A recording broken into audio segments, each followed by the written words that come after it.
പറ്റില്ല, നിങ്ങളുടെ visa transfer ചെയ്താൽ മാത്രമേ ഇവിടെ ജോയിൻ ചെയ്യാൻ പറ്റുള്ളൂ, അല്ലെങ്കിൽ ഈ കമ്പനിയിൽ ജോയിൻ ചെയ്യാൻ പറ്റില്ല എന്ന് പറഞ്ഞു. അപ്പോൾ ഞാൻ വിസ ട്രാൻസ്ഫർ ചെയ്യാം. അങ്ങനെ വിസ ട്രാൻസ്ഫർ ചെയ്യാൻ വേണ്ടിയിട്ട് ഞാൻ വിസ എടുത്ത് ഇങ്ങോട്ട് വന്ന ആ കുവൈറ്റി സ്പോൺസറിനെ സമീപിച്ചപ്പോൾ അയാൾ പറഞ്ഞു നിങ്ങളുടെ വിസ ട്രാൻസ്ഫർ ചെയ്യാൻ പറ്റില്ല, കമ്പനിയുടെ ഫയൽ ബ്ലോക്കാണ്, നിങ്ങൾക്കൊന്നും ചെയ്യാൻ പറ്റില്ല. അയാൾ പറഞ്ഞു ഞാൻ ട്രൈ ചെയ്യാം, നിങ്ങൾ വെയിറ്റ് ചെയ്യുമെന്ന് പറഞ്ഞു. അങ്ങനെ 3 മാസത്തോളം അതിന് വേണ്ടി ട്രൈ ചെയ്തു. ആ 3 മാസം ഞങ്ങൾക്ക് ഭയങ്കര കഠിനമായ ദിവസങ്ങളായിരുന്നു. ഞങ്ങൾ കുറേ പ്രാർത്ഥിച്ചു, കുറേ കരഞ്ഞ് പ്രാർത്ഥിച്ചു.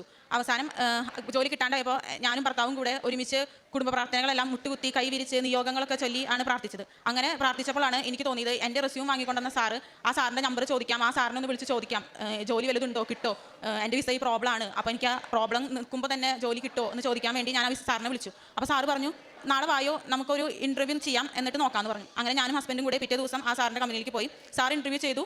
അങ്ങനെ സാർ പറഞ്ഞു കുഴപ്പമില്ല, 3 മാസം പ്രൊബേഷൻ പീരീഡ് എന്നിട്ട് നമുക്ക് നോക്കാം അങ്ങനെ പറഞ്ഞു. അപ്പോൾ ഞാൻ ഓക്കെ എന്ന് പറഞ്ഞത് പോയി. അപ്പോൾ മാതാവ് എന്നെ അനുഗ്രഹിച്ചു. 3 മാസം എനിക്ക് അവിടെ പ്രൊബേഷൻ പീരീഡിൽ ജോലി കിട്ടി. അപ്പോൾ ഞാൻ വിചാരിച്ചു 3